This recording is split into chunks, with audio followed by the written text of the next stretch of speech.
اعوذ باللہ من الشیطان الرجیم بسم اللہ الرحمن الرحیم الطلاق مرتان فامساک بمعروف او تسریح باحسان صدق اللہ العظیم۔ پچھلی نشست میں جو مضامین آئے تھے ان میں سے ایک کے بارے میں مجھے احساس ہوا کہ میں نے ایک بات شروع کی تھی لیکن نامکمل رہ گئی۔ آیت الاختلاف کے بارے میں نے عرض کیا تھا کہ وحدت ادیان کے فلسفے کا ایک جز صحیح ہے، ایک غلط ہے۔ صحیح جز کی وضاحت تو ہو گئی کہ یہ تمام جتنے بھی دنیا میں مذاہب ہیں اور دین ہیں یہ سب اسی دین حق سے نکلی ہوئی شاخیں ہیں۔ دین حق سے پگڈنڈیاں مڑی ہیں، صراط مستقیم سے پگڈنڈی مڑی ہے، کوئی بہت دور نکل گئی اور اس کا یوں سمجھیے کہ پہچانی ہوئی صورت بھی پہچانی نہیں جاتی، اتنی دور ہو گئی کہ اس کا اس دین حق کے ساتھ اب کوئی رشتہ نظر ہی نہیں آتا۔ کچھ اتنے دور نہیں ہوئے، قدرے قریب رہے، لیکن سب کی بنیاد ایک ہے۔ ظاہر بات ہے کہ حضرت آدم کی نسل سے بات شروع ہوئی ہے، حضرت آدم کی اولاد ایک ہی امت تھی۔ یہ تفرقے جو بھی ہوئے بعد میں ہوئے ہیں۔ تو وحدت ادیان اس اعتبار سے صحیح ہے کہ دنیا میں تمام ادیان، تمام نظام، تمام مذاہب جو ہیں وہ در حقیقت ایک ہی دین حق کی بگڑی ہوئی شکلیں ہیں، بدلی ہوئی شکلیں ہیں، لیکن اسی سے نکلی ہوئی شاخیں ہیں جنہوں نے شکلیں اپنی بدل لی ہیں۔ غلط حصہ یہ کہ اب جو یہ سب کچھ موجود ہے ان کو ایک کہنا یہ جہالت ہے۔ اب ان کو ظاہر بات ہے کہ ان کی شکلیں اتنی ہو چکی ہیں مختلف ایک دوسرے سے، اور اتنی ان میں تحریفات ہو چکی ہیں، اتنا تغیر و تبدل ہو چکا ہے کہ اب ان کو ایک کہنا موجودہ شکل میں یہ در حقیقت فتنہ ہے اور جہالت ہے۔ دوسری بات جو آخری مضمون آیا تھا 28ویں رکوع میں، دیکھیے اس کی ایک تمہید ہے، وہ سمجھ لیجئے۔ انسانی تمدن کا اہم ترین اور بنیادی ترین مسئلہ کیا ہے تمدن کا؟ ایک ہے انسانی زندگی کا مسئلہ۔ انسانی زندگی کا سب سے پہلا مسئلہ وہی ہے کہ جو حیوانی زندگی کا بھی ہے، اپنی مادی ضروریات، پیٹ کھانے کو مانگتا ہے، سب سے پہلے یہی ہے، اس میں کوئی شک نہیں۔ لیکن اس کے بعد جب دو انسان ملتے ہیں اور اس سے تمدن شروع ہوتا ہے، اس کا سب سے بڑا مسئلہ ہے انسان کی شہوت۔ اللہ نے دو جنسیں بنا دی ہیں، مرد ہیں، عورت ہیں، اور ان دونوں کے درمیان تعلق سے نسل آگے چلتی ہے۔ اب اس معاملے کو کیسے ہارنس کیا جائے، کیسے منظم کیا جائے، یہ جذبہ بہت پوٹنٹ ہے۔ جو فرائڈ نے کہا ہے، بس وہ یوں سمجھیے کہ ذرا زیادہ مرچ مسالہ لگا دیا، ورنہ اس میں کوئی شک نہیں کہ یہ بہت ہی پوٹنٹ جذبہ ہے انسان کا۔ انسٹنکٹ جو ہے، سیکس کا انسٹنکٹ، وہ بہت مضبوط ہے، بہت قوی ہے۔ لیکن جو شے جتنی قوی ہو اتنا ہی اسے پھر، جو گھوڑا جتنا منہ زور ہو اتنا ہی اس کو لگام دینا جو ہے وہ آسان نہیں ہوتا، اس کے لیے پھر مشقت کرنی پڑتی ہے۔ تو اب اگر تو اس سیکس کو اوپن کر دیا جاتا، کھلا سیکس، فری سیکس، آج کل یہ لفظ استعمال ہوتا ہے، فری سیکس، کیوس ہوتا، تمدن میں فساد ہو جاتا۔ اس کے لیے شادی کا معاملہ کہ ایک عورت کا ایک مرد کے ساتھ رشتہ رہے، سب کو معلوم ہو کہ یہ اس کی بیوی ہے، یہ اس کا شوہر ہے، تاکہ اس طریقے سے نسب کا معاملہ بھی چلے اور ایک خاندانی ادارہ وجود میں آئے۔ ورنہ تو خاندانی ادارہ بس کیسے وجود میں آئے گا؟ فری سیکس میں تو خاندانی ادارہ وجود میں آ ہی نہیں سکتا۔ تو شادی کا، نکاح کا یہ رشتہ جو ہے یہ اللہ تعالیٰ نے اختیار کیا اور یہ انسانوں کو سکھایا۔ اب اس میں مرد اور عورت کیا بالکل برابر ہیں؟ اس سے بڑی حماقت کوئی نہیں، اس لیے کہ کسی بھی ادارے کے دو برابر کے سربراہ نہیں ہو سکتے۔ اتنی موٹی بات ہے کہ اگر آپ کسی ایک محکمے کے دو ڈائریکٹر بنا دیں، بات غلط ہو جائے گی، خراب ہو جائے گی۔ ایک ڈائریکٹر، مینیجنگ ڈائریکٹر، دوسرے 10 ڈائریکٹر بنا دیجیے آپ، لیکن اوپر ایک ہوگا، جنرل مینیجر ایک ہوگا، ڈپٹی مینیجر 10 رکھ دیجیے۔ ہر ادارے میں اگر نظم قائم کرنا ہے تو ایک اوپر ٹاپ پر ہونا چاہیے۔ لہذا جب ایک مرد اور ایک عورت، مرد اور عورت انسان ہونے کے ناطے بالکل برابر ہیں، ایک ہی باپ کے نطفے سے بیٹا بھی ہے، بیٹی بھی ہے، ایک ہی ماں کے رحم میں بھائی نے بھی پرورش پائی ہے اور بہن نے بھی، اس اعتبار سے وہ برابر ہیں۔ شرف انسانیت میں، نوع انسانی کی حیثیت سے، human dignity and honour, they share both equally, absolutely equally. لیکن جب ایک مرد اور ایک عورت مل کر خاندان کے بنیاد رکھتے ہیں تو اب یہ برابر نہیں رہے۔ جیسے انسان سب برابر ہیں، لیکن چپڑاسی اور افسر برابر نہیں ہے، اس کے کچھ اور اختیارات ہیں، اس کے کچھ اور اختیارات ہیں، اس کے کچھ اور فرائض ہیں، اس کے کچھ اور فرائض ہیں۔ اس طریقے سے اس رشتے کے معاملے میں اور یہ بھی نوٹ کر لیجئے کہ یہی وجہ اس قدر تفصیل کے ساتھ سب سے پہلے احکام قرآن میں دیے جا رہے ہیں اسی آئلی قوانین کے متعلق. لیکن تمدن کی جڑ بنیاد یہ ہے، یہاں سے خاندان بنتا ہے، اور خاندانوں کے اجتماع کا نام معاشرہ ہے. خاندان کا نظام، اب ہمارا پاکستانی جو معاشرہ ہے، اگر ہماری 14 کروڑ تعداد ہے اس وقت، 7 افراد ایک خاندان کے اگر آپ شمار کر لیں تو آپ سمجھیے اتنے خاندان ہماری دنیا میں اس وقت موجود ہیں. 2 کروڑ خاندان ہیں، ان خاندانوں پر مشتمل ہے. خاندان کا ادارہ مستحکم ہوگا، معاشرہ مستحکم ہو جائے گا. خاندان کے ادارے میں صلاح ہوگی، فلاح ہوگی، معاشرے میں صلاح و فلاح آئے گی. وہاں فتور ہوگا، فساد ہوگا، بے چینی ہوگی، ظلم ہوگا، ناانصافی ہوگی، وہاں کنفلکٹس ہوں گے، میاں اور بیوی میں جو ہے جھگڑے ہو رہے ہوں گے، تو اولاد کی تو جو ہے پھر وہاں تربیت صحیح نہیں ہو سکتی، ان کی تربیت میں منفی چیزیں شامل ہو جائیں گی. تو یہ ساری چیزیں جس کی وجہ سے بڑی تفصیل سے قرآن مجید میں احکام دیے گئے ہیں آئلی قوانین. ان میں جہاں تک یہ معاملات ہے، طلاق کا معاملہ ہے، اس میں برابر نہیں ہے. شادی کرنے میں عورت کو بھی حق ہے، وہ شادی سے انکار کر دے، جبر نہیں کیا جا سکتا. ایک مرتبہ وہ نکاح میں آ گئی ہے تو اب شوہر کا پلڑا بھاری ہے. شوہر اسے طلاق دے سکتا ہے، اگر ظلم کے ساتھ دے گا اللہ کے ہاں جواب دہی کرے گا اور سب پکڑ ہو جائے گی، لیکن اختیار ہے. وہ خود طلاق نہیں دے سکتی، البتہ طلاق حاصل کر سکتی ہے خلا جسے ہم کہتے ہیں. وہ عدالت کے ذریعے سے، بڑوں کے ذریعے سے، رشتہ داروں کے ذریعے سے خلا کرے، لیکن طلاق دینے کا حق اس کو برابر نہیں ہے مرد کی طرح. اسی طرح اگر ایک طلاق دی تھی مرد نے اور اب یہ عدت پوری نہیں ہوئی ہے، وَبَعُولَتُهُنَّ أَحَقُّ بِرَدِّهِنَّ، اب وہ کہے تو نے طلاق دے دیا، میں تیرے گھر میں بسنے کو تیار نہیں ہوں، نہیں، اختیار مرد کا ہے. عدت کے اندر 3 مہینے کے اندر وہ اس کو واپس لے سکتا ہے. اس کو طلاق رجعی کہتے ہیں. یہ تمام چیزیں ایسی ہیں کہ بہرحال خواتین کو اچھی نہیں لگتی. اور آج کی دنیا میں تو جو یہ مرد و عورت کی مساوات کا سلسلہ ہے، یہ شیطان کا سب سے بڑا فلسفہ اور معاشرے میں فساد اور گندگی پیدا کرنے کا اس کا سب سے بڑا ہتھیار ہے. اور اب جو کچھ رہی صحیح اقدار ہماری ایشیا کے ممالک جو ہیں، زیادہ تر مسلمان ممالک ہیں، ان میں خاندانی نظام کی جو بچی کھچی شکل رہ گئی ہے اس کو برباد کرنے کے لیے یہ قاہرہ کانفرنس اور بیجنگ کانفرنس، اس ایشیا کا گھیراؤ دونوں طرف سے، مشرق سے اور مغرب سے، کہ عورت کو آزاد کرو، عورت کو اٹھاؤ، ایمینسیپیشن کے نام پر، آزادی کے نام پر، اور مرد و عورت کی مساوات کے نام پر، تاکہ خاندانی نظام ٹوٹ کر رہ جائے جیسے کہ ان کے ہاں ٹوٹ چکا ہے. خاندانی نظام نے، یہ کلنٹن صاحب نے کہا تھا اپنے سال 9 کے میسج میں کہ عنقریب ہماری قوم، امریکن نیشن، بہت جلد اس کی اکثریت حرامزادوں پر مشتمل ہوگی. Born out of wedlock, وہ کسی شادی کے نکاح کے نتیجے میں کوئی وجود میں نہیں آئے ہیں، زنا کے نتیجے میں وجود آئی بھی قوم ہوگی. 1 پیرنٹ فیملی رہ گئی ہے، ماں ہی باپ ہے اور وہی ماں ہے، اور وہ دونوں وہ جانتے ہی نہیں. اب وہاں بڑی ایک مہم اٹھ رہی ہے کہ ہر انسان کا حق ہے کہ اسے معلوم ہو کہ میرا باپ کون ہے. وہاں تو بہت سے لوگ پتہ ہی باپ کون ہے میرا، کیا پتہ. یہ تباہی ہے جو اس معاشرے پر آ چکی ہے، اور ہمارے ہاں بھی لوگ اسی معاشرے کی نقالی پر چل رہے ہیں. اور یہ نظریہ مساوات مرد و زن جو ہے، یہ بہت ہی یوں سمجھیے کہ تابناک اور بہت اچھے الفاظ کے ساتھ سامنے آ رہا ہے. البتہ اس کا دوسرا رخ بھی ہے. اسلام نے عورت کو جو حقوق دیے ہیں بدقسمتی سے ہم مسلمانوں نے وہ بھی ان کو نہیں دیے. اس کی وجہ یہ ہے کہ ہمارے اوپر ہمارا ہانٹ کر رہا ہے ہمارا ہندوانہ پس منظر.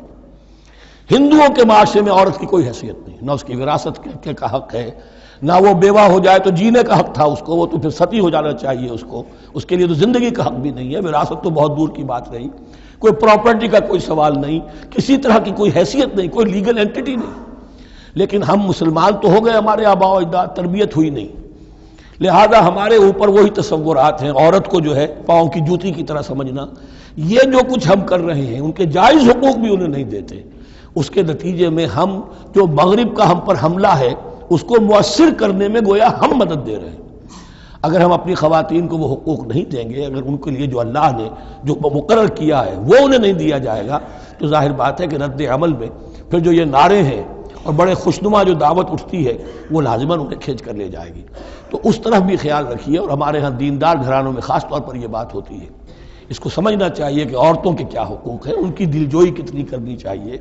حضور نے کیا فرمایا ہے؟ خیرکم خیرکم لأہلہ وانا خیر لأہلی، خیر منکم لأہلی. تم میں سے بہترین لوگ وہ جو اپنے گھر والوں کے لیے اچھے ہوں، بہترین لوگ وہ ہیں.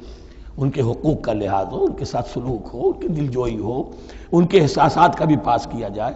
البتہ جہاں شریعت کا اور دین کا معاملہ آ جائے، نتھنگ ڈوئنگ، سیدھی سیدھی بات، یہ تلوار کی طرح آپ ننگے ہو جائیں اس وقت کہ یہ معاملہ دین کا ہے، اس میں میں تمہاری کوئی رعایت نہیں کر سکتا۔ ہاں میرے معاملات کے اندر جو بھی تم چاہو میں نرمی کروں گا، یہ ہو سکتا ہے۔ بس اس کو ذہن میں رکھیے، یہ کڑوی گولی ہے۔ وَلَهُنَّ مِثْلُ الَّذِي عَلَيْهِنَّ بِالْمَعْرُوفِ وَلِلرِّجَالِ عَلَيْهِنَّ دَرَجَةٌ۔ اب درمیان کے الفاظ کو تو جدید جو ہمارے ہیں دانشور وہ لے لیتے ہیں، اوپر کا نہیں دیکھتے کہ بَعُولَتُهُنَّ أَحَقُّ بِرَدِّهِنَّ، برابری کہاں رہی؟ شادی کرتے ہوئے برابری ہے، عورت کہہ سکتی میں شادی نہیں کرتی، شادی نہیں ہوگی، اس وقت برابری ہے، دونوں کی رضامندی سے شادی ہوگی، یہ برابری ہے۔ لیکن جب ایک مرتبہ بیوی بن گئی اب برابر نہیں ہے۔ اب یہ فلسفہ جا کر پوری طرح بیان ہوگا سورہ نساء میں، اور رجال قوامون علی النساء، یہ بات پھر وہاں آئے گی۔ اس کی تمہید ہے یہ کہ یہ کڑوی گولی ذرا خواتین کے حلق سے اترنی شروع ہو جائے۔ وَبَعُولَتُهُنَّ أَحَقُّ بِرَدِّهِنَّ، اور اسی طریقے سے وَلِلرِّجَالِ عَلَيْهِنَّ دَرَجَةٌ۔ البتہ اللہ نے جو ذمہ داریاں عورت کے حوالے کی ہیں، جس طرح کے اس کے فرائض ہیں ویسے ہی اس کے حقوق بھی ہیں، یہ ہے جو بات کہی جا رہی، لَهُنَّ مِثْلُ الَّذِي عَلَيْهِنَّ بِالْمَعْرُوفِ۔ اور یہ دنیا کا وہ اصول ہے کہ responsibilities and privileges they go together۔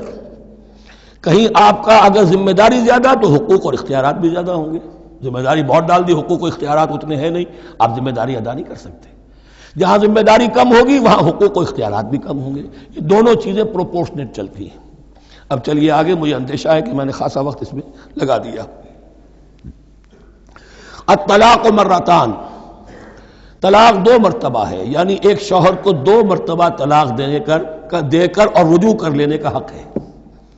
ایک دفعہ طلاق دی اور عدت کے اندر رجوع کر لیا، ٹھیک ہے، پھر طلاق دی اور عدت کے اندر رجوع کر لیا، ٹھیک ہے، تیسری مرتبہ طلاق دی اب رجوع نہیں کر سکتا۔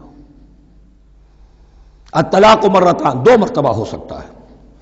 فَإِمْسَاكٌ بِمَعْرُوفٍ أَوْ تَسْرِيحٌ بِإِحْسَانٍ، اب اس کے بعد فیصلہ کرو، یا تو روکو اس کو اپنے گھر میں تو وہ بھی نیکی کے ساتھ، بھلائی کے ساتھ، تنگ کرنے کے لیے نہیں، پریشان کرنے کے لیے نہیں، اور تسریح بِإِحْسَان، یا رخصت کر دینا ہے ایک اچھے بھلے طریقے سے، بھلے مانسوں کی طرح خوبصورتی کے ساتھ، روکو تو بھلائی کے لیے، اور اگر رخصت کرنا ہے تو خوبصورت انداز میں۔ وَلَا يَحِلُّ لَكُمْ أَن تَأْخُذُوا مِمَّا آتَيْتُمُوهُنَّ شَيْئًا، اور تمہارے لیے ہرگز جائز نہیں ہے کہ جو کچھ تم نے انہیں دیا تھا اس میں سے کچھ بھی واپس لو، جو بھی تم نے انہیں مہر دیا تھا اس میں سے کچھ واپس نہیں لے سکتی جب تم طلاق دے رہے ہو۔ ہاں اگر عورت طلاق مانگے تو اسے اپنے مہر میں سے کچھ چھوڑنا پڑے گا، یہ دوسری بات ہے، لیکن جب بر طلاق دے رہا ہے تو پھر وہ نہیں روک اس کو اس میں سے جو بھی کچھ دیا ہو، یہاں تک کہ آیا ہے کہ اگرچہ تم نے ان کو احداہن قنطارا، سونے کے ڈھیر دیے ہوں، ان میں سے بھی کچھ نہیں لے سکتے واپس۔ وَلَا يَحِلُّ لَكُمْ أَن تَأْخُذُوا مِمَّا آتَيْتُمُوهُنَّ شَيْئًا إِلَّا أَن يَخَافَا أَن لَا يُقِيمَا حُدُودَ اللَّهِ، البتہ اگر وہ دونوں یہ سمجھیں کہ ہم حدود اللہ کو قائم نہیں رکھ سکیں گے، مراد کیا ہے کہ فیملی لائف کے ضمن میں جو اللہ نے احکام دیے ہیں، جو آداب ہیں، جو ان کے مقاصد ہیں، وہ ہمارے مابین اتنی موافقت مزاجی نہیں ہے کہ ہم ساتھ چل سکیں۔ ایک عورت اگر یہ محسوس کرتی ہے فَإِنْ خِفْتُمْ أَلَّا يُقِيمَا حُدُودَ اللَّهِ فَلَا جُنَاحَ عَلَيْهِمَا فِي مَا افْتَدَتْ بِهِ، پھر اگر اس کا یہ خیال ہے کہ یہ نہیں رکھ سکیں گے تو پھر کوئی حرج نہیں ہے ان دونوں پر کہ جو کچھ دے دلا کر عورت فدیے میں اپنے آپ کو چھڑا لے، یعنی کہہ کہ ٹھیک ہے تم نے مجھے 10 لاکھ مہر دیا تھا، میں 5 لاکھ تمہیں واپس کرتی ہوں، یا تم نے 10 لاکھ کا میرا مہر رکھا تھا، میں خلا مانگ رہی ہوں، میں صرف 5 لاکھ کا تم سے تقاضا کرتی ہوں، اسے اپنے مہر میں سے کچھ چھوڑنا ہوگا، یہ فدیہ ہے۔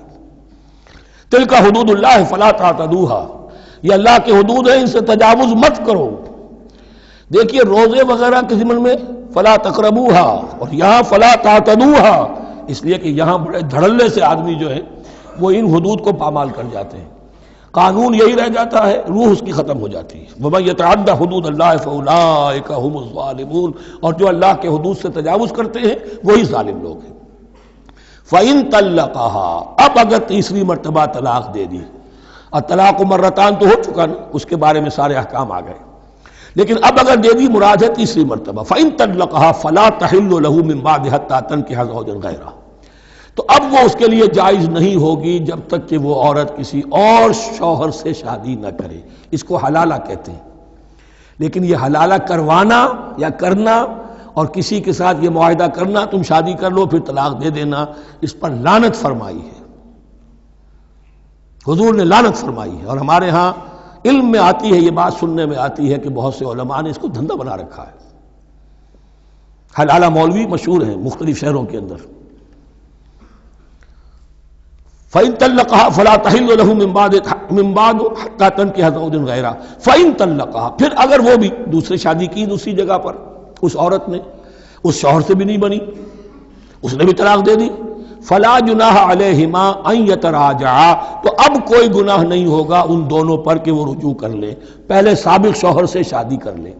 یعنی عورت کو شاید عقل آ گئی ہو، کوئی اسی کی زیادتی تھی کہ پہلے شوہر کے ہاں بس نہیں سکی، اب دوسری مرتبہ کا تجربہ ہو گیا تو اس کے کان ہو گیا کہ کوئی غلطی میری ہی ہے، اب شاید دوبارہ وہ اپنے شوہر کی طرف، سابقہ شوہر کی طرف رجوع کرنا چاہے تو اس کی اجازت ہے۔ ان ظنا یقیما حدود اللہ، اگر ان کو یہ یقین ہو کہ وہ اللہ کے حدود کی پاسداری کر سکیں گے۔ اللہ کے حدود جو ہیں احکام شریعت، ان کو بہرحال مد نظر رکھنا ہے اور فائق رکھنا ہے۔ وَتِلْكَ حُدُودُ اللَّهِ يُبَيِّنُهَا لِقَوْمٍ يَعْلَمُونَ، اور یہ وہ حدود ہیں اللہ کے جن کو وہ واضح کر رہا ہے، کھول کھول کر بیان کر رہا ہے ان لوگوں کے لیے کہ جو علم حاصل کرنا چاہیں۔ ترجمہ یہ ہوتا ہے عام طور پر جنہیں علم حاصل ہے، اصل میں کسی وقت فعل کو طلب فعل کے معنی میں استعمال کیا جاتا ہے عربی زبان میں، یعلمون جو جاننا چاہیں، جن کے اندر طلب ہے علم کی۔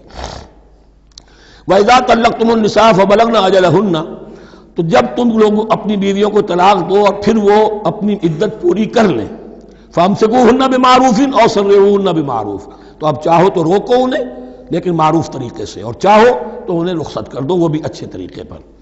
وَلَا تُمْسِكُوهُنَّ ضِرَارًا لِتَعْتَدُوا، اور دیکھو ایسا نہ کرو کہ تم روکو انہیں تنگ کرنے کے لیے۔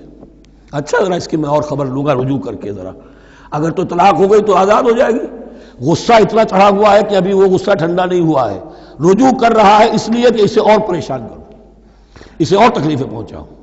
تو اب یہ کیا ہوا، قانون تو اجازت دے رہا ہے لیکن تم نے قانون کا مذاق اڑایا، تم نے اللہ کی دی ہوئی اس اجازت کا ناجائز استعمال کیا۔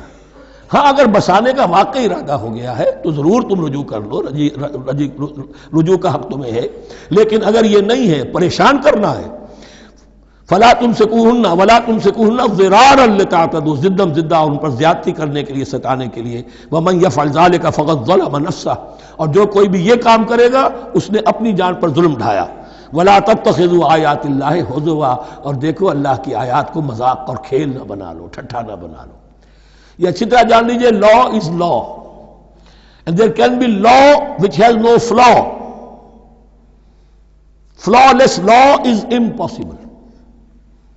اس لیے تقوی، اللہ کا خوف ہر جگہ پر بار بار، ورنہ تم اللہ کی شریعت کا تماشا بنا دو گے، ٹھٹھا بنا دو گے۔ ولا تتخذوا آیات اللہ ہزوا واذکروا نعمت اللہ علیکم، اور یاد کرو، ذکر کرو، شعور کرو اللہ کے انعامات کا جو تم پر ہوئے ہیں۔ وما انزل علیکم من الکتاب والحکمت، اور جو اس نے نازل فرما دی ہے تم پر اپنی کتاب، اپنی شریعت اور حکمت، یعظکم بہ، اس کے ذریعے سے تمہیں نصیحت کر رہا ہے، سیدھا راستہ بتا رہا ہے۔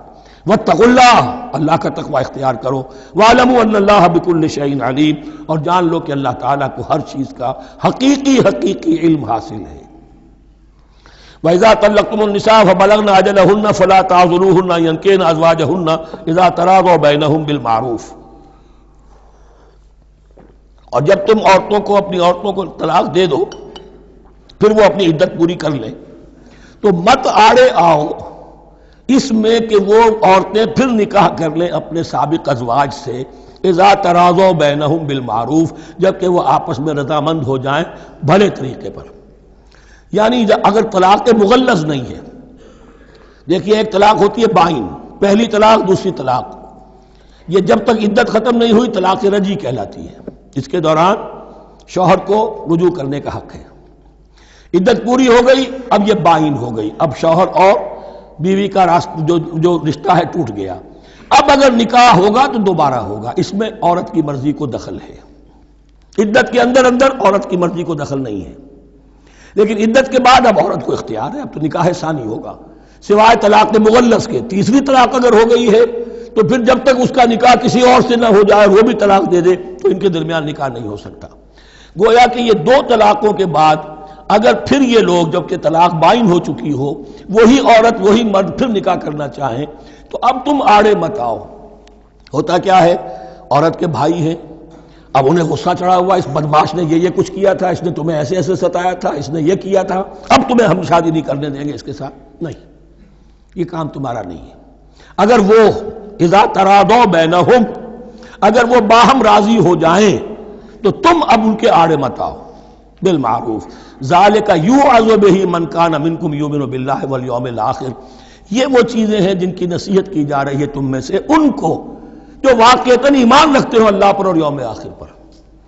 ان کے اندر ایمان ہی نہیں ہے، ان کے لیے یہ سارا جو ہے بھینس کے آگے بین بجائے جاؤ کیا حاصل ہے، وہ تو پھر اس کو کوئی فائدہ نہیں پہنچے گا۔ ذالک یوعظ بہ من کان منکم یؤمن باللہ والیوم الآخر ذالکم ازکی لکم واطہر، یہ طریقے جو ہیں تمہارے لیے زیادہ پاک ہیں، زیادہ عمدہ ہیں۔ واللہ یعلم وانتم لا تعلمون، اللہ جانتا ہے تم نہیں جانتے۔ اپنی عقل کو مقدم نہ رکھو، یہ اللہ کا علم ہے، اسی نے عورت کو بنایا، اسی نے مرد کو بنایا، اسے مرد بھی عزیز ہے عورت بھی عزیز ہے۔ الخلق عیال اللہ، حضور نے فرمایا تمام مخلوق اللہ کے کنبے کے مانند ہے۔ اللہ کو تو اپنا ہر انسان مرد ہو یا عورت ہو محبوب ہے، پسندیدہ ہے، اس کی تخلیق ہے، اس کا شاہکار ہے، لیکن یہ کہ وہ جانتا ہے کہ عورت کے کیا حقوق ہونے چاہیے، مرد کے کیا ہونے چاہیے۔ لہذا واللہ یعلم وانتم لا تعلمون والوالدات یرضعن اولادہن حولین کاملین، اور والداؤں کے لیے، ماؤں کے لیے ضروری ہے کہ وہ اپنی اولاد کو 2 سال دودھ پلائیں پورا۔ یہ خاص طور پر یہاں تذکرہ ہو رہا ہے جب طلاق کا مسئلہ ہو۔ اب طلاق ہو گئی، شوہر تو علیحدہ ہو گیا، شوہر کہتا ہے بھائی میرا بچہ تو میرا ہے، قانوناً تو اولاد شوہر کی ہوتی ہے، لیکن تم اسے دودھ پلاؤ، تو 2 سال تک وہ عورت انکار نہیں کر سکتی، دودھ پلائے گی۔ لمن اراد ان یتم الرضاعہ، جو شخص چاہے کہ یہ رضاعت پوری کروائے اپنی سابقہ مطلقہ بیوی سے۔ وعلی المولود لہ رزقہن وکسوتہن بالمعروف، لیکن اس عرصے کے لیے جس کی وہ اولاد ہے یعنی شوہر جو سابق ہے اس کے ذمے ہے اس کا رزق اور اس کا لباس، جسے ہم نان نفقہ کہتے ہیں۔ 2 سال اگر اس نے دودھ پلانا ہے اس ماں نے، مطلقہ ماں نے اپنے طلاق دینے والے شوہر کے بیٹے کو یا بیٹی کو، تو اب اس عرصے کے دوران اس کا نان نفقہ اس کے ذمے ہے، باپ کے ذمے ہے، بالمعروف، بڑے طریقے سے۔ یعنی یہ کہ ایسا نہ ہو کہ ہے تو کروڑ پتی لیکن اب وہ اس کو بیوی کو مطلقہ کو وہ دینا چاہے نان نفقہ اپنی خادماؤں کی طرح کا، نہیں، وہ ہونا چاہیے معروف طریقے پر۔ لا تکلف نفس الا وسعها، کسی پر ذمہ داری نہیں ڈالی جاتی مگر اس کی وسعت کے مطابق۔ لا تضار والدۃ بولدہا، نہ تو تکلیف پہنچائی جائے والدہ کو اپنے بچے کی وجہ سے، ولا مولود لہ بولدہ، نہ جس کا وہ اولاد ہے، جس کا وہ بیٹا یا بیٹی ہے یعنی باپ، نہ اس کو تکلیف پہنچائی جائے۔ کوئی لا ضرر ولا ضرار، حضور کی حدیث ہے، دونوں کے ساتھ منصفانہ سلوک کیا جائے۔ وعلی الوارث مثل ذلک، اب فرض کیجئے وہ شخص جو تھا طلاق دینے والا وہ تو مر گیا، تو وارث کے ذمے، اس کا جو وارث ہے اس کے ذمے نان نفقہ رہے گا، اس کے اپنے مرحوم والد کی اگر اولاد اس کی کسی مطلقہ بیوی کے پاس ہے 2 سال تک دودھ پلانے کے لیے۔ فَإِنْ أَرَادَا فِصَالًا، اب یہ بھی ہو سکتا ہے کہ وہ دونوں جو ہیں کہیں کہ سب میں تو دودھ نہیں پلاتی، یا یہ کہ وہ شوہر چاہے ان تراض منہما، دونوں راضی ہو جائیں کہ میں دودھ نہیں پلواتی، آپ دودھ چھڑوا دیجئے، وتشاور، آپس میں رضامندی اور مشورے سے، فلا جناح علیہما، اس میں بھی کوئی حرج نہیں۔ اگر دودھ چھڑوانا چاہیں، وہ کسی اور سے دودھ پلوانا چاہتے ہیں، کوئی دایا رکھ لی ہے اس سے دودھ پلوانا چاہتا ہے، ٹھیک ہے، لیکن ہونا چاہیے جبر نہ ہو، ماں پر جبر نہ ہو۔ ان تراض منہما، دونوں کی رضامندی سے، وتشاور، اور مشورے سے، فلا جناح علیہما، تو پھر ان دونوں پر کوئی حرج نہیں ہے۔ اذا سلمتم ما آتیتم بالمعروف، جب کہ تم اس کی ماں کو وہ سب کچھ دے دو جس کا کہ تم نے اسے وعدہ کیا تھا۔ یہ نہ ہو کہ نان نفقے کو بچانے کے لیے اب تم کہو درمیان میں کہ چھوڑو جی مجھے تو سستی عورت مل رہی ہے دودھ پلا سکتی ہے، نہیں جی کون سا؟ وَإِنْ أَرَدْتُمْ أَنْ تَسْتَرْضِعُوا أَوْلَادَكُمْ فَلَا جُنَاحَ عَلَيْكُمْ، اگر تم چاہو کسی اور سے اب دودھ پلوانا، رضاعت کروانا، تو اس میں بھی کوئی حرج نہیں۔ فَلَا جُنَاحَ عَلَيْكُمْ إِذَا سَلَّمْتُمْ مَا آتَيْتُمْ بِالْمَعْرُوف، جبکہ ان کی ماں، اس کی ماں کو تم دے چکو جو کچھ کہ تم نے طے کیا تھا معروف اور بھلے طریقے پر.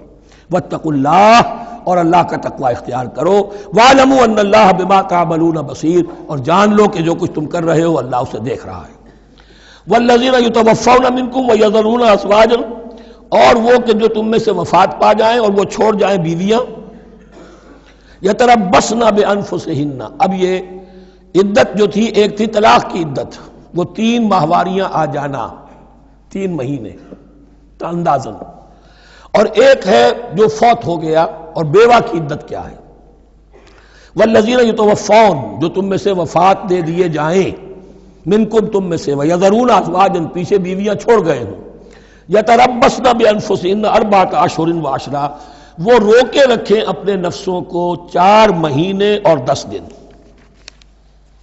4 مہینے 10 دن تک ایک جو بیوہ عورت ہے وہ کوئی اور نکاح نہیں کر سکتی. 4 مہینے 10 دن. فَإِذَا بَلَغْنَ أَجَلَهُنَّ، اور جب وہ اپنی اس مدت تک پہنچ جائیں، یعنی پوری ہو گئی مدت عدت کی، فَلَا جُنَاحَ عَلَيْكُمْ فِي مَا فَعَلْنَ فِي أَنفُسِهِنَّ، تو اب تم پر کوئی گناہ نہیں ہے اس معاملے میں جو وہ اپنے بارے میں کریں. اب وہ آزاد ہے، نکاح کر سکتی ہے. اب تم روکنا چاہو ہماری ناک کٹ جائے گی، یہ بیوہ بیٹھ نہیں سکی، اس سے رہا نہیں گیا، نہیں، غلط بات، تمہارا کوئی اختیار نہیں. لا جناح علیکم فیما فعلن فی انفسہن بالمعروف، کریں نیک طریقے سے، بھلے طریقے سے، شریعت کے مطابق، قواعد شریعت کے مطابق، تو تمہارا اختیار نہیں ہے کہ روکو. واللہ بما تعملون خبیر، اور جو کچھ تم کر رہے ہو اللہ اس سے باخبر ہے. ولا جناح علیکم فیما عرضتم بہ من خدمۃ النساء واکننتم فی انفسکم، اب یہ انہی بیواؤں کا ذکر ہو رہا ہے. تم پر کوئی حرج نہیں ہے کہ جو تم اشارے میں کوئی بات و پیغام دینا چاہو کسی بیوہ کو، اشارے کنائے میں، لیکن یہ کہ اس میں عدت کے دوران نکاح تو نہیں ہو سکتا. اشارے کنائے میں یہ کچھ بات کہی جا سکتی ہے کہ مجھے دلچسپی ہے، شاید میں کوئی بھی طریقہ اختیار کیا جائے. او اکننتم فی انفسکم، یا اپنے دلوں میں چھپائے رکھو، تو اللہ کو کوئی اعتراض نہیں. اس میں یہ کہ ظاہر بات ہے کہ ایک آدمی علم اللہ انکم ستذکرونہن، اللہ کے علم میں ہے تمہیں ان کا خیال تو آئے گا ہی. آخر یہ عورت تھی، بیوہ ہو گئی ہے، اب میں اس سے شادی کر سکتا ہوں، آپ کو رغبت ہے اس کی طرف نکاح کی، تو اب کوئی آدمی سوچے میرے دل میں خیال آ رہا ہے بیوہ کے بارے میں، میں تو گناہ گار ہو گیا، میرا دل گناہ گار ہو گیا، نہیں، یہ قانون فطرت ہے. علم اللہ انکم ستذکرونہن، اللہ کے علم میں ہے ان کا خیال تو تمہیں آئے گا ہی. ولیکن لا تواعدوہن سرا، لیکن ایسا نہ کرو کہ ان سے معاہدہ کر لو خفیہ، طے ہو جائے، بات پکی ہو جائے. سرا الا ان تقولوا قولا معروفا، سوائے اس کے کہ کوئی معروف بات کہہ دی جائے جس سے انہیں اشارہ مل جائے، بس. ولا تعزموا عقدۃ النکاح حتی یبلغ الکتاب اجلہ، اور مت باندھو گراہ نکاح کی جب تک کہ قانون شریعت اپنی مدت پوری نہ کر لے، یعنی عدت جب تک پوری نہ ہو جائے. اب یہاں دیکھیے حتی یبلغ الکتاب، کتاب سے مراد شریعت، قانون شریعت. کتاب سے مراد یہاں کیا ہے کہ جو بھی قانون آ چکا ہے کتاب کے اندر، 4 مہینے 10 دن کے بعد نکاح اس سے پہلے نہیں ہوگا. وَاعْلَمُوا أَنَّ اللَّهَ يَعْلَمُ مَا فِي أَنفُسِكُمْ فَاحْذَرُوهُ، اور جان لو کہ اللہ خوب جانتا ہے جو تمہارے دلوں میں ہے، پس اس سے ڈرو، اس کی پکڑ سے بچو. وَاعْلَمُوا أَنَّ اللَّهَ غَفُورٌ حَلِيمٌ، اور یہ بھی جان لو اللہ غفور بھی ہے، بخشنے والا بھی ہے. وہ خطا ہو گئی ہے، استغفار کرو، توبہ کرو، اللہ معاف فرمائے گا. اور حلیم ہے، وہ فوراً نہیں پکڑتا بلکہ ڈھیل دیتا ہے، مہلت دیتا ہے، اگر چاہو تو تم توبہ کر لو. لا جناح علیکم ان طلقتم النساء ما لم تمسوهن او تفرضوا لهن فریضہ، تم پر کوئی گناہ نہیں ہے کہ تم ایسی بیویوں کو طلاق دے دو کہ جن کو نہ تو تم نے اب تک چھوا ہو اور نہ ان کے لیے مہر مقرر کیا ہو. یہ ہو جاتا تھا نکاح جو ہے بچپن میں بھی کر دیے جاتے تھے، لیکن ابھی کوئی نوبت نہیں آئی ہے، نکاح تو ہو گیا لیکن نہ کوئی مہر مقرر ہوا ہے، نہ کوئی ان کی ملاقات ہوئی ہے. تو اگر ایسا کرو گے تو سکتے ہو. وَمَتِّعُوهُنَّ، لیکن شرافت کا تقاضا یہ ہے کہ جو لڑکی تم سے منسوب رہی ہے، اب اگر وہ رشتہ توڑ رہے ہو تو اسے کچھ دے دلا کر، اسے کچھ نہ کچھ متاع، کچھ سامان دنیاوی دے کر. مَتِّعُوهُنَّ عَلَى الْمُوسِعِ قَدَرُهُ وَعَلَى الْمُقْتِرِ قَدَرُهُ، جو وسعت والا ہے، جس کو کشائش حاصل ہے، غنی ہے، وہ اپنی حیثیت کے مطابق، اور جو تنگ دست ہے وہ اپنی حیثیت کے مطابق. متاعًا بالمعروف، اور یہ ساز و سامان دینا جو ہے یہ بھی بھلے انداز میں ہو، ایسا نہ ہو جو خیرات دی جا رہی ہو. حقاً حقا علی المحسنین، یہ حق ہے محسنین پر، یہ سمجھے کہ ہم پر اللہ تعالیٰ کی طرف سے عائد کردہ یہ ذمہ داری ہے۔ وَإِن طَلَّقْتُمُوهُنَّ مِن قَبْلِ أَن تَمَسُّوهُنَّ وَقَدْ فَرَضْتُمْ لَهُنَّ فَرِيضَةً، اور اگر دوسری شکل یہ ہے کہ تم نے طلاق دی ایسی بیوی کو کہ جس کو تم نے چھوا تو نہیں ہے لیکن مہر مقرر ہو چکا تھا، فَنِصْفُ مَا فَرَضْتُمْ، تو اب آدھا مہر جو ہے جو تم نے فرض کیا تھا، جو طے کیا تھا، اس کا آدھا تو تمہیں دینا ہی دینا ہے۔ الا یعفون، الا یہ کہ وہ معاف کر دیں، ہمیں آدھا بھی نہیں چاہیے، یا چلیے ہمیں چوتھائی دے دیجئے۔ او یعفو الذی بیدہ عقدۃ النکاح، یا وہ اس کے اندر جو ہے سخاوت سے کام لے کہ جس کے ہاتھ میں نکاح کی گرہ ہے، گرہ تو مرد کے ہاتھ میں وہ کھول سکتا ہے، عورت طلاق دے نہیں سکتی، لہذا کیوں نہ ایسا کرو کہ تم پورا ہی مہر دے دو۔ فرمایا وَأَن تَعْفُوا، اگر تم درگزر کرو اور زیادہ دو، اقرب للتقویٰ، یہ تقویٰ سے قریب تر ہے۔ وَلَا تَنْسَبُوا الْفَضْلَ بَيْنَكُمْ، اپنے مابین احسان کرنا مت بھولو، اور اپنے مابین جو فضیلت اللہ نے تمہیں دی ہے عورتوں پر اس کو مت بھولو۔ تمہارا پھر ایٹیچیوڈ بھی ایسا ہونا چاہیے کہ تم اپنے بڑے ہونے کے حساب سے ان کے ساتھ نرمی کرو، ان کو زیادہ دو، ان کو جتنا بھی مہر مقرر کیا تھا اس سے بھی زیادہ دے دلا کے رخصت کرو۔ قانون میں تو صرف مہر ہوگا، البتہ قانون یہی ہے کہ اگر انہیں چھوا نہیں ہے، مقاربت نہیں ہوئی ہے، لیکن یہ کہ مہر مقرر ہو چکا تھا تو آدھا مہر تو لازماً دینا ہے۔ آدھا بھی یہ چھوڑ سکتی ہے عورت، لیکن تمہارے لیے بہتر ہے کہ تم پورا دو یا اور زیادہ دو۔ ان اللہ بما تعملون بصیر، یقیناً جو کچھ تم کر رہے ہو اللہ دیکھ رہا ہے۔ حافظوا علی الصلوات والصلاۃ الوسطی، محافظت کرو پوری طرح، چوکس ہو کر، چوکنے ہو کر تمام نمازوں کی، اور خاص طور پر صلاۃ وسطیٰ کی۔ یعنی بار بار جو آ رہا ہے جان لو اللہ جانتا ہے، جان لو اللہ دیکھ رہا ہے، جو کچھ تم کر رہے ہو اللہ کی نگاہ میں ہے، جو کچھ تم کر رہے ہو اللہ باخبر ہے، یہ سارا کچھ جو ہے یہ اللہ کی یاد ذہن میں برقرار رکھنے کے لیے تمہیں نماز دی گئی ہے۔ 5 وقتہ تم حاضر ہو، دنیا کے کاروبار سے نکلو اور آ کر پھر عہد اللہ سے اپنا جو ہے، یہ جو حفیظ کا ایک شعر ہے، آؤ سجدے میں گرے لوح جبی تازہ کریں، سرکشی نے کر دیے دھندلے نقوش بندگی، آؤ سجدے میں گرے لوح جبی تازہ کریں۔ یہاں پر جو ہمارا بندگی کا نقش تھا سرکشی کی وجہ سے وہ دھندلے ہو گئے ہیں۔ سرکشی نے کر دیے دھندلے نقوش بندگی، آؤ سجدے میں گریں لوح جبی تازہ کریں، کہ پھر اس پر اللہ تعالیٰ کے ساتھ جو عہد کیا ہے ایاک نعبد و ایاک نستعین اسے پھر تازہ کریں۔ حافظوا علی الصلوات والصلاۃ الوسطی، صلاۃ وسطیٰ کے بارے میں بہت سے اقوال ہیں، لیکن عام طور پر اس سے مراد عصر کی نماز لی گئی ہے۔ دن میں 2 نمازیں اس سے پہلے ہیں، فجر ہے، ظہر ہے، 2 پھر بعد میں ہیں، مغرب ہے، عشاء ہے۔ وقوموا للہ قانتین، اور کھڑے ہوا کرو اللہ کے سامنے پورے ادب کے ساتھ، یعنی ایک تو رکوع ہے جس میں جھکنا ہے، سجدہ ہے جھکنے کی انتہا ہے، قیام بھی قنوت کے ساتھ ہو، معلوم ہو کہ ایک بندہ اپنے آقا کے سامنے کھڑا ہے، اس کے کھڑے ہونے کے انداز میں بھی معلوم ہو کہ تواضع ہے، عجز ہے۔ فَإِنْ خِفْتُمْ فَرِجَالًا أَوْ رُكْبَانًا، اور اگر تم خوف کی حالت میں ہو تو چاہے پیادہ چلتے ہوئے، سفر کرتے ہوئے، دشمن پیچھا کر رہا ہے، آپ کہیں جا رہے ہیں تو چاہے اب رکیں گے نماز پڑھیں گے تو وہ تعاقب میں قریب آ جائے گا تو رجالن چلتے ہوئے، یا کہیں جلدی جانا ہے اور وہاں پر ابھی فوری طور پر حملہ کرنا ہے تو اس میں یہ ہے کہ جنگ کی حالت میں یہ رعایتیں ہیں، چلتے ہوئے اور رکبانہ یا سوار ہونے کی حالت میں بھی نماز پڑھی جا سکتی ہے۔ فَإِذَا أَمِنْتُمْ، لیکن پھر جب امن میں ہو جاؤ، فَاذْكُرُوا اللَّهَ كَمَا عَلَّمَكُمْ، پھر اللہ کو یاد کرو جیسے کہ تمہیں اس نے سکھایا ہے۔ کس نے سکھایا ہے؟ محمد الرسول اللہ نے۔ صلو کما رأیتمونی اصلی، نماز پڑھو جیسے کہ تم مجھے دیکھتے ہو میں نماز پڑھتا ہوں۔ وہ ہے اللہ کا سکھایا ہوا، اس لیے کہ یہ بھی ثابت ہے روایات سے کہ حضرت جبرائیل نے آ کر حضور کو نماز پڑھائی ہے، 2 دن پڑھائی ہے۔ ایک دن 5 نمازیں اول وقت میں پڑھائیں، دوسرے دن 5 نمازیں آخری وقت میں پڑھائیں، اور بتا دیا کہ ان نمازوں کا وقت ان اوقات کے دوران ہے۔ تو معلم جو ہے حضور کے نماز کے معاملے میں حضرت جبرائیل ہے، اور اب حضور جو ہے پوری امت کے لیے معلم ہے۔ فَإِذَا أَمِنْتُمْ فَاذْكُرُوا اللَّهَ كَمَا عَلَّمَكُمْ مَا لَمْ تَكُونُوا تَعْلَمُونَ، جو کہ تم نہیں جانتے تھے اللہ نے تمہیں سکھایا ہے۔ وَالَّذِينَ يُتَوَفَّوْنَ مِنْكُمْ وَيَذَرُونَ أَزْوَاجًا، اور پھر دوبارہ لوٹ کر معاملہ آ رہا ہے بیواؤں کا، اور جو لوگ تم میں سے وفات دے دیے جائیں اور وہ چھوڑ جائیں پیچھے بیویاں، وصیۃ لازواجہم متاعا الی الحول غیر اخراج، تو ان کی بیویوں کے لیے وصیت لازماً، اپنی بیویوں کے لیے وصیت لازماً کریں 1 سال تک کے لیے نان نفقے کی، اور بغیر اس کے کہ انہیں گھروں سے نکالا جائے۔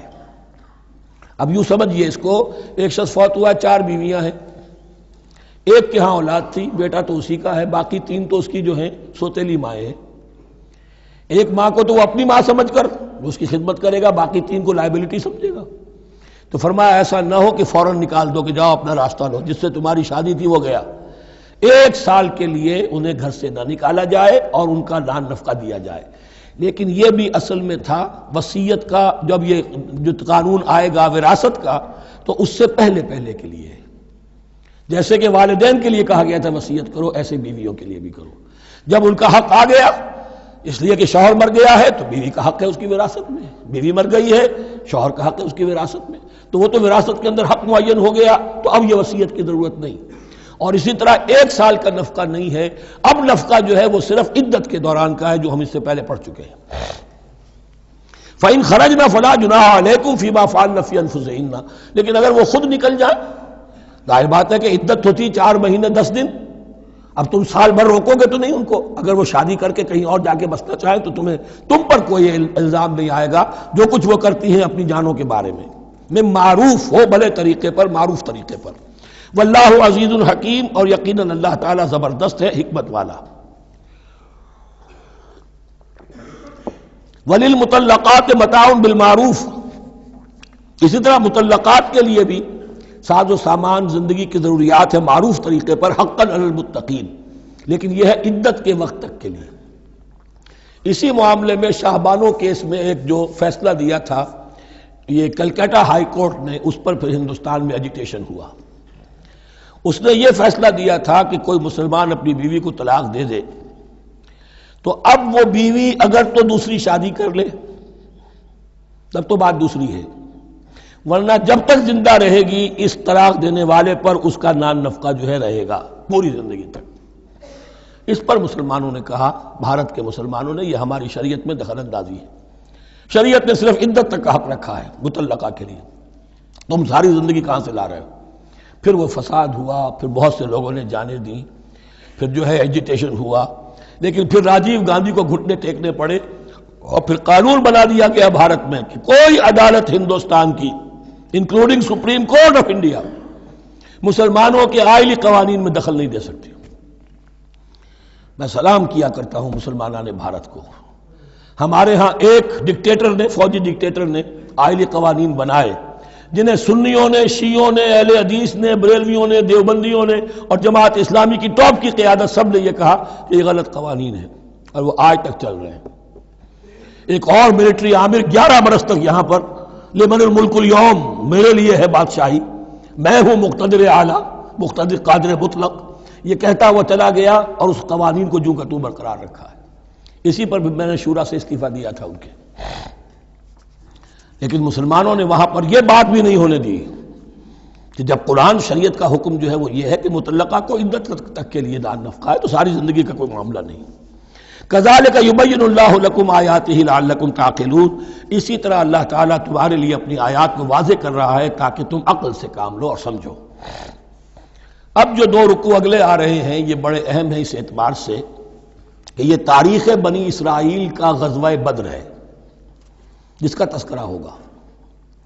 میں ایک بات آپ کو بنی اسرائیل کی تاریخ کی بتا چکا ہوں کہ جب حضرت موسیٰ کے انتقال کے بعد یوشع ابن نون کی سرکردگی میں انہوں نے جہاد کیا، قتال کیا تو فلسطین فتح ہو گیا، لیکن انہوں نے چھوٹی چھوٹی حکومتیں 12 بنا لی اور آپس میں لڑتے بھی رہے۔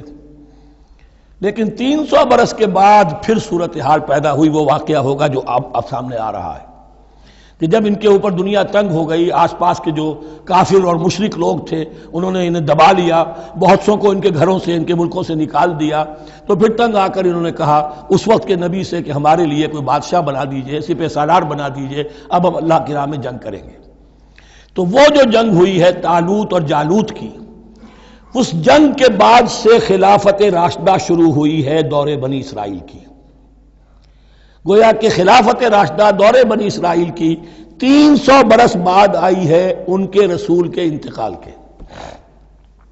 جبکہ خلافت راشدہ اس امت مسلمہ کی متصل ہے رسول اللہ صلی اللہ علیہ وسلم کے زمانے کے ساتھ، اس لیے کہ صحابہ نے جانیں دیں، خون دیا، قربانیاں دیں، اور اس کے نتیجے میں حضور کی زندگی ہی میں دین غالب ہو گیا، اسلامی ریاست قائم ہو گئی۔ تو ظاہر بات ہے اس کے بعد آپ کے انتقال کے بعد خلافت کا دور شروع ہو گیا، لیکن وہاں یہ سارے سال 300 برس گزرے ہیں، اس کے بعد ان کا دور خلافت آیا ہے، اور اس میں بھی 3 خلافتیں ہیں کہ جو متفق علیہ ہیں، ویسے وہاں تو وہ نبوتیں ہیں، طالوت علیہ السلام، داؤد علیہ السلام اور سلیمان علیہ السلام۔ چوتھی خلافت پر آ کر تقسیم ہو گئی ہے، جیسے حضرت علی کے زمانے میں چوتھی خلافت میں عالم اسلام جو ہے دارالاسلام منقسم ہو گیا کہ مصر اور شام نے حضرت علی کی خلافت کو تسلیم نہیں کیا۔ اسی طرح حضرت سلیمان کے 2 بیٹوں میں پھر ان کی مملکت تقسیم ہو گئی، ایک اسرائیل اور ایک یہودیہ، یہ 2 ریاستیں وجود میں ہیں، جیوڈی۔ بہرحال یہ جو واقعہ تھا کہ جس کے بعد خلافت راشدہ شروع ہو رہی ہے، اسلام کا غلبہ شروع ہو رہا ہے حضرت موسیٰ کی تاریخ میں، وہ ہے طالوت اور جالوت کی جنگ۔ اس کے لیے اب یہاں پر تذکرہ ہو رہا ہے، اور یہ بھی ایک آئینہ دکھایا جا رہا ہے صحابہ کرام کو، اب یہی مرحلہ تمہیں درپیش ہے۔ غزوہ بدر آیا چاہتا ہے، آئینہ، coming events cast their shadows before, تمہیں پہلے سے بتایا جا رہا ہے۔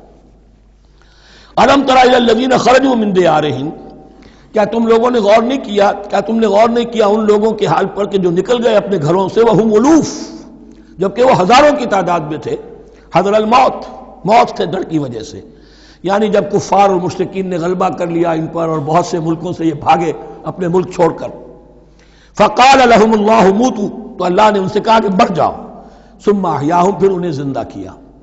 یہاں یہ بھی ہو سکتا ہے مراد کہ فی الواقع یہ عمل ہوا ہو، اور یہ بھی مراد ہو سکتا ہے جیسے قوم مر جاتی ہے لیکن پھر اس کا نشأت ثانیہ ہو جاتی ہے، پھر اللہ نے ان کے اندر ایک جذبہ پیدا کر دیا۔ یعنی یہاں پر مرنا اور احیاء جو ہے وہ معنوی ہو، روحانی ہو، اخلاقی ہو، وہ بالفعل جسدی نہ ہو، لیکن اللہ کے اختیار سے باہر نہیں، اس کی قدرت میں ہے، سب کو مار کر بھی دوبارہ جلا سکتا ہے۔ ان اللہ لذو فضل علی الناس ولکن اکثر الناس لا یشکرون، اور یقیناً اللہ تعالیٰ تو اپنے بندوں پر بڑا فضل کرتا ہے، لیکن اکثر لوگ جو ہے شکر نہیں کرتے، ناقدری کرتے ہیں اللہ کے احسانات کی۔ لیکن اب وہ غزوہ بدر جو ہے ان کا، سابقہ امت مسلمہ کا، اس کا حال بیان کرنے سے پہلے مسلمانوں سے گفتگو ہو رہی، اس لیے کہ ہے تو ساری ان کے لیے، ان کی ہدایت کے لیے۔ تاریخ بیان کرنا قرآن کا مقصد نہیں ہے، تاریخ کی کتاب نہیں ہے یہ، تو جو پروسیس آف ریولوشن چل رہا تھا، جو جد و جہد تھی، جو تحریک تھی محمد رسول اللہ کی، جس مرحلے میں سے وہ تحریک گزر رہی ہے، اسی مرحلے کی مناسبت سے سابقہ تاریخ سے بھی واقعات لائے جا رہے ہیں، اور اسی کی مناسبت سے وہ جو بھی وقتی احکام ہیں وہ دیے جا رہے ہیں۔ وَقَاتِلُوا فِي سَبِيلِ اللَّهِ وَاعْلَمُوا أَنَّ اللَّهَ سَمِيعٌ عَلِيمٌ، اور جنگ کرو اللہ کے راستے میں، اور جان لو اللہ تعالیٰ سب کچھ سننے والا اور جاننے والا ہے۔ مَنْ ذَا الَّذِي يُقْرِضُ اللَّهَ قَرْضًا حَسَنًا فَيُضَاعِفَهُ لَهُ أَضْعَافًا كَثِيرًا، کون ہے وہ شخص کہ جو اللہ کو قرض حسنہ دے؟ یہ انفاق جب کیا جاتا ہے خالص اللہ کے دین کے لیے، تو اللہ کہتا ہے یہ میرے ذمہ قرض ہے، دین میرا ہے، تم میرے دین کو غالب کرنا چاہتے ہو، میری حکومت قائم کرنا چاہتے ہو، تو جو کچھ اس میں خرچ کرو گے وہ مجھ پر قرض ہے، قرض حسنہ ہے۔ من ذا الذی یقرض اللہ قرضا حسنا فیضاعفہ لہ، تو اللہ اس کو اس کے لیے بڑھاتا رہے، دگنا کرتا رہے، اضعافا کثیرا، دگنا چوگنا، بہت گنا۔ واللہ یقبض ویبسط، اور اللہ کے اختیار میں کسی چیز کو چھوٹا کر دینا، سکیر دینا، اور کھول دینا اور کشائش کر دینا۔ وَإِلَيْهِ تُرْجَعُونَ، اور اسی کی طرف تمہیں لوٹا دیا جائے گا۔ یہاں دیکھیے یہ دونوں چیزیں، جہاد بالنفس اس کی آخری شکل قتال، اور جہاد بالمال اس کے لیے پہلے لفظ آ رہا تھا انفاق، اب قرض حسنہ، اللہ کو قرض حسنہ۔ أَلَمْ تَرَ إِلَى الْمَلَإِ مِن بَنِي إِسْرَائِيلَ مِن بَعْدِ مُوسَىٰ، کیا تم نے غور نہیں کیا موسیٰ کے بعد بنی اسرائیل کے سرداروں پر، ملا من بعد موسیٰ، اذ قالوا لنبی لہم، جبکہ انہوں نے اپنے نبی سے کہا، یہ تو میں آپ کو حدیث سنا چکا ہوں، کوئی وقت ایسا نہیں گزرا حضرت موسیٰ کے بعد کہ نبی کوئی نہ کوئی موجود نہ رہا ہو، حضرت عیسیٰ تک۔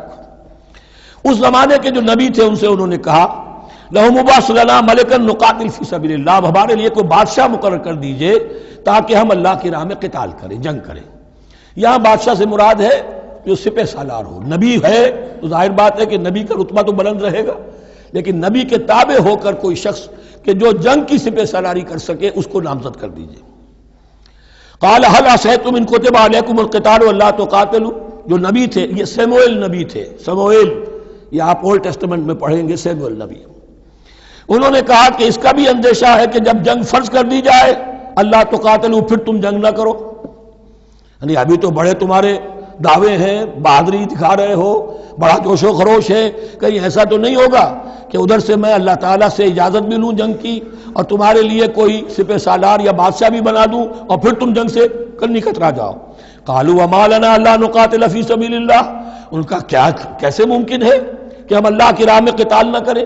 وقد اخرجنا من دیارنا وابنائنا، جبکہ ہمیں نکال دیا گیا ہے ہمارے گھروں سے اور ملکوں سے اور اپنے بیٹوں سے، یعنی ان کی اولاد کو تو انہوں نے غلام بنا لیا، ان کی عورتوں کو بانیاں بنایا، اب یہ تو نکلے ہوئے ہیں اپنے ملکوں سے، خوف سے بھاگے ہوئے۔ فلما كتب عليهم القتال، تو جب ان پر وہ جنگ فرض کر دی گئی، تولوا الا قليلا منهم، تو پیٹھ پھیر گئے سب کے سب سوائے کچھ لوگوں کے۔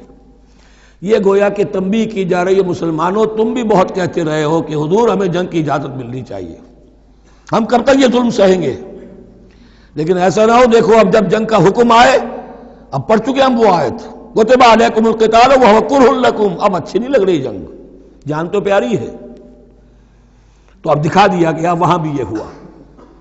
واللہ علیم بالظالمین، اور اللہ ایسے ظالموں سے خوب باخبر ہے۔ وقال لهم نبیہم، اور ان سے کہا ان کے نبی نے، ان اللہ قد بعث لکم طالوت ملکا، تمہارے لیے اللہ تعالیٰ نے طالوت کو بادشاہ مقرر کیا ہے۔ ان کا نام تورات میں آیا ہے سول یا ساؤل، SAUL۔ اب یہ سمجھ میں نہیں آتا، ہو سکتا ہے کہ اصل نام ساؤل ہو، لیکن چونکہ وہ بہت قداور تھے، طول قداور، اس لیے ان کا ایک صفاتی نام ہو طالوت۔ قرآن مجید نے صفاتی نام لیا ہے کہ وہ بہت قداور تھے۔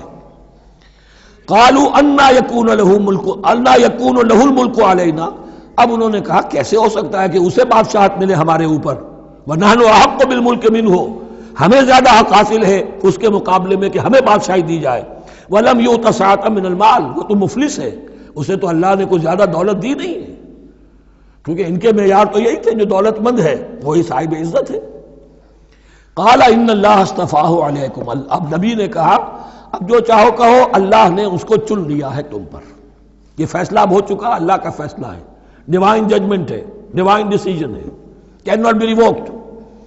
وزادہ بسطۃ فی العلم والجسم، اور اسے کشادگی عطا کی ہے علم اور جسم دونوں چیزوں میں، قداور ہے، طاقتور ہے، اور اسی طریقے سے علم اور فہم دیا ہے۔ تم دولت دیکھتے ہو، اللہ نے چنا ہے ان دو چیزوں کی بنا پر، جسمانی طاقت، جسمانی قوت، اس دور میں ظاہر بات ہے اس کی بہت ضرورت تھی، اور دوسرے یہ کہ اسے علم دیا ہے، فہم دیا ہے، سمجھ دی ہے، دانش دی ہے۔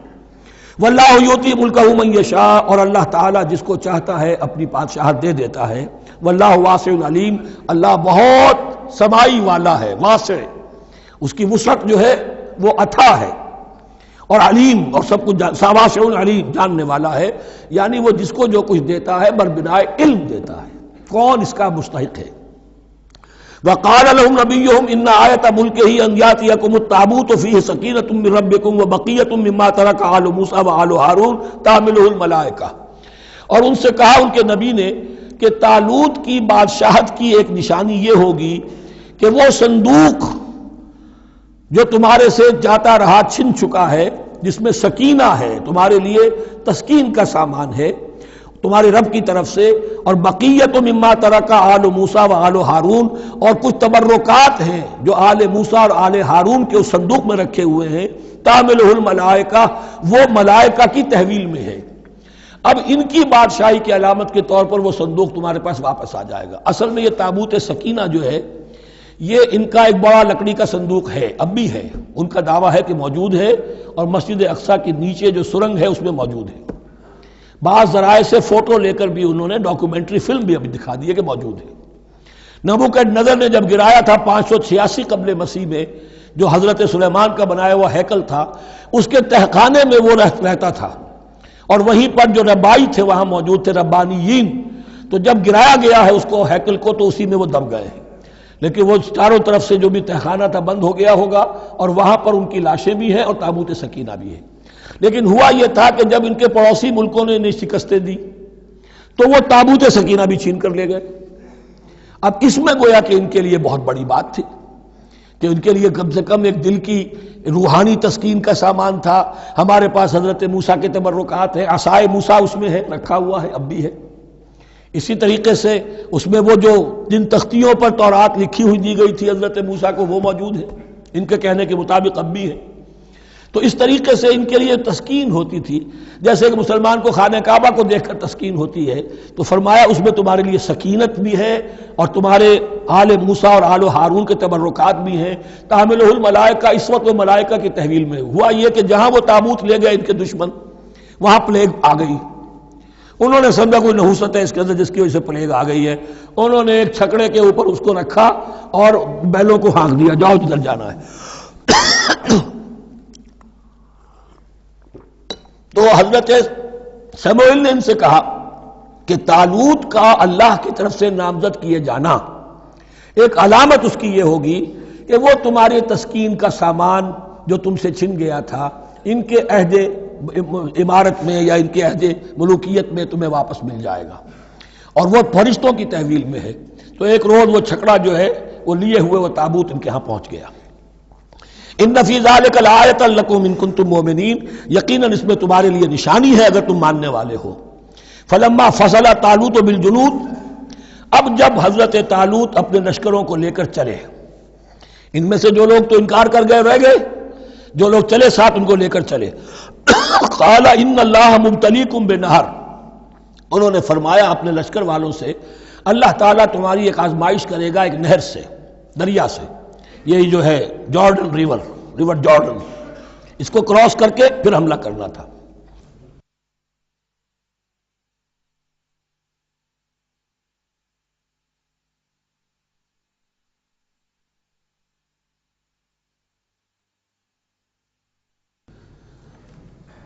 بسم اللہ اولہ وآخرہ.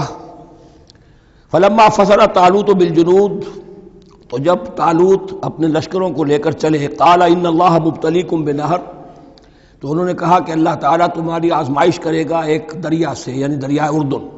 فمن شرب منہ فلیس منی، جو اس میں سے پیٹ بھر کر پانی پیے گا وہ مجھ میں سے نہیں ہے. ومن لم یطعمہ فانہ منی، جو اس میں سے پانی نہیں پیے گا وہ میرا ساتھی ہے.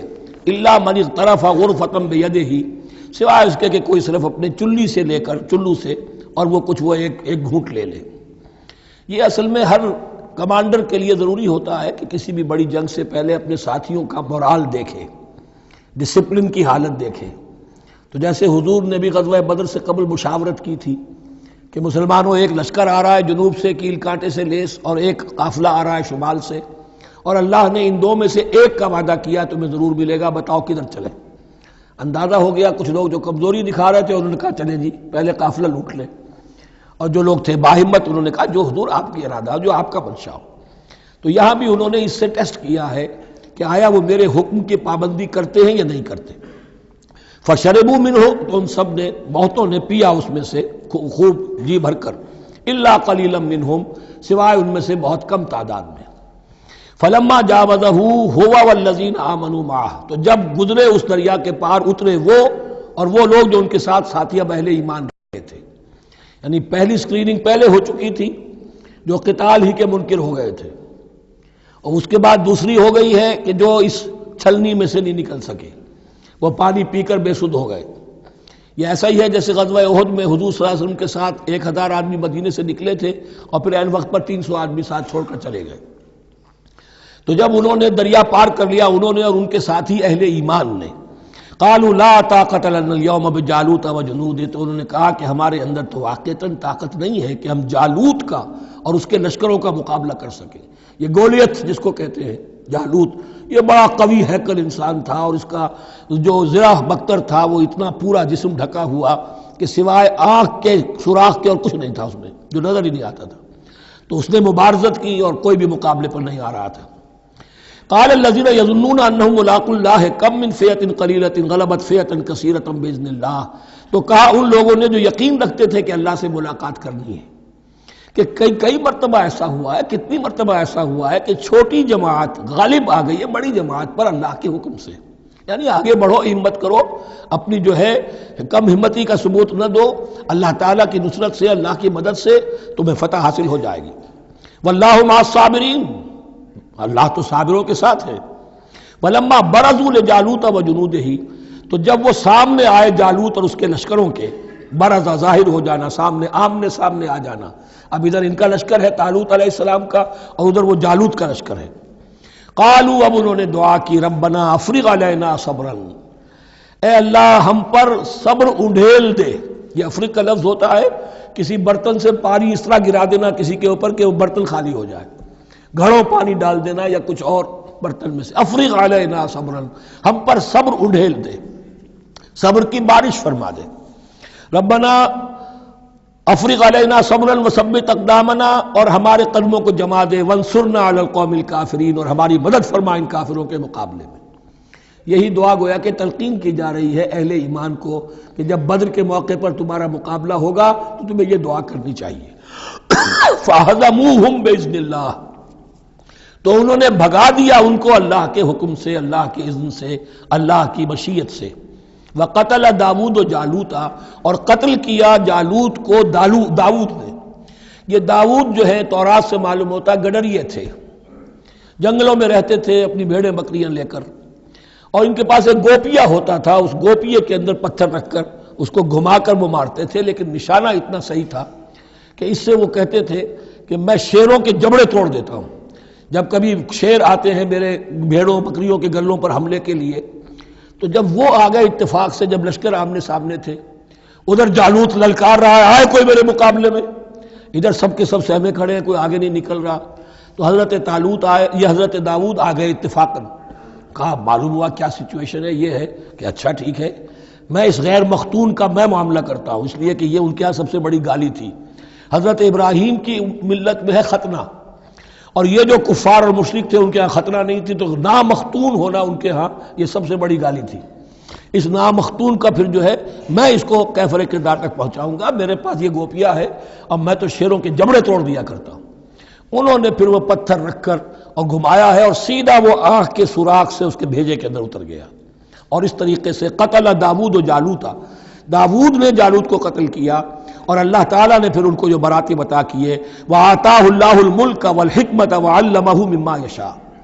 ایک تو یہ کہ طالوت علیہ السلام نے اپنی بیٹی کا نکاح ان سے کر دیا، داماد ہو گئے، اور پھر انہی کو وارث بنایا، یہ بادشاہ ہوئے۔ اللہ نے ان کو ہی ملک دیا، حکومت دی، بادشاہت دی، اور حکمت بھی دی، نبوت بھی دی، یہ دونوں اعتبارات سے ان کو اللہ تعالیٰ نے سرفراز فرمایا۔ وَعَلَّمَهُ مِمَّا يَشَاءُ، اور پھر اسے سکھایا جو کچھ کہ اللہ نے چاہا۔ وَلَوْلَا دَفْعُ اللَّهِ النَّاسَ بَعْضَهُمْ بِبَعْضٍ، اور اگر اس طریقے سے اللہ ایک گروہ کو دوسرے کے ذریعے سے دفع نہ کرتا رہے، زمین میں فساد ہوتا ہے تو اللہ تعالیٰ کوئی شکل ایسی پیدا کرتا ہے کہ کسی اور گروہ کو سامنے لا کر مفسدوں کا خاتمہ کرتا ہے۔ اگر ایسا نہ ہوتا، وَلَوْلَا دَفْعُ اللَّهِ النَّاسَ بَعْضَهُمْ بِبَعْضٍ لَفَسَدَتِ الْأَرْضُ، تو زمین میں فساد ہی فساد پھیل گیا ہوتا۔ اللہ تعالیٰ نے ان جنگوں کے ذریعے سے ہر بڑا فرعون جو آتا، ہر فرعون موسیٰ، اللہ تعالیٰ نے کوئی نہ کوئی اس کے لیے علاج تجویز کیا ہوا ہے۔ وَلَوْلَا دَفْعُ اللَّهِ النَّاسَ بَعْضَهُمْ بِبَعْضٍ لفسدت الارض ولكن اللہ ذو فضل علی العالمین، لیکن اللہ تعالیٰ تو تمام جہانوں پر بڑا فضل کرنے والا ہے۔ تلک آیات اللہ نتلوها علیک بالحق، یہ اللہ کی آیات ہیں جو ہم پڑھ کر آپ کو سنا رہے ہیں حق کے ساتھ۔ یہ قول گویا کہ حضرت جبرائیل کی طرف منسوب ہوگا، یہ اللہ کی آیات ہیں اے مسلمانوں، اے محمد صلی اللہ علیہ وسلم، جو ہم آپ کو سنا رہے ہیں حق کے ساتھ۔ وَإِنَّكَ لَمِنَ الْمُرْسَلِينَ، اور یقیناً اے محمد صلی اللہ علیہ وسلم آپ رسولوں میں سے ہیں۔ تِلْكَ الرُّسُلُ فَضَّلْنَا بَعْضَهُمْ عَلَى بَعْضٍ، ایک بہت اہم قانون بیان ہو رہا ہے، ان رسولوں میں سے ہم نے بعض کو بعض پر فضیلت دی ہے۔ یہ میں پہلے بیان کر چکا ہوں کل، تفریق بین الرسل کفر ہے، تفضیل یہ قرآن سے ثابت ہے، کوئی افضل ہے اور کوئی مفضول ہے، کسی کو کسی اعتبار سے فضیلت ہے، کسی کو کسی اور اعتبار سے فضیلت، جزوی فضیلت ہے، مختلف لوگوں کی ہو سکتی ہے، کلی فضیلت تمام انبیاء اور رسول پر محمد الرسول اللہ کو حاصل ہے۔ تلک الرسل فضلنا بعضهم علی بعض منهم من کلم اللہ، ان میں سے وہ بھی تھے جن سے اللہ نے کلام فرمایا، حضرت موسیٰ علیہ السلام۔ ورفع بعضهم درجات، اور بعضوں کے اور کسی اعتبار سے درجات بڑھا دیے۔ وآتینا عیسی ابن مریم، اور ہم نے عیسیٰ ابن مریم کو البینات بڑے کھلے معجزے دیے، وَأَيَّدْنَاهُ بِرُوحِ الْقُدُسِ اور ان کی مدد فرمائی حضرت جبرائیل کے ساتھ۔ وَلَوْ شَاءَ اللَّهُ مَا اقْتَتَلَ الَّذِينَ مِن بَعْدِهِمْ مِن بَعْدِ مَا جَاءَتْهُمُ الْبَيِّنَاتُ لیکن اللہ چاہتا تو یہ آپس میں نہ لڑتے جھگڑتے، نہ یہودیوں کی آپس میں جنگیں ہوتی، نہ یہودیوں اور نصرانیوں کی ہوتی، نہ نصرانیوں کے فرقے ایک دوسرے سے لڑتے۔ وَلَوْ شَاءَ اللَّهُ مَا اقْتَتَلَ الَّذِينَ مِن بَعْدِهِمْ مِن بَعْدِ مَا جَاءَتْهُمُ الْبَيِّنَاتُ اس کے بعد کہ ان کے پاس واضح تعلیمات آ چکی تھیں۔ وَلَٰكِنِ اخْتَلَفُوا لیکن انہوں نے اختلاف کیا۔ فَمِنْهُمْ مَنْ آمَنَ وَمِنْهُمْ مَنْ كَفَرَ ان میں وہ بھی ہیں جو ایمان لے آئیں گے اور ان میں وہ بھی ہیں جو کفر پر اڑ گئے ہیں۔ وَلَوْ شَاءَ اللَّهُ مَا اقْتَتَلُوا اگر اللہ چاہتا ان پر لازم کر دیتا، یعنی جبرن تکوینی طور پر، تو اختلاف نہ کرتے جھگڑتے نہ۔ ولیکن اللہ یفعل ما یرید لیکن اللہ تو کرتا ہے جو چاہتا ہے۔ اللہ نے جو دنیا کو اس حکمت پر بنایا ہے کہ یہ دنیا کی زندگی آزمائش ہے، آزمائش کے لیے آزادی دی ہے، تو جو شخص غلط راستے پر جانا چاہے اسے آزادی ہے، جو صحیح راستے پر آنا چاہے اسے آزادی ہے۔ بارک اللہ لی ولکم فی القرآن العظیم ونفعنی وإیاکم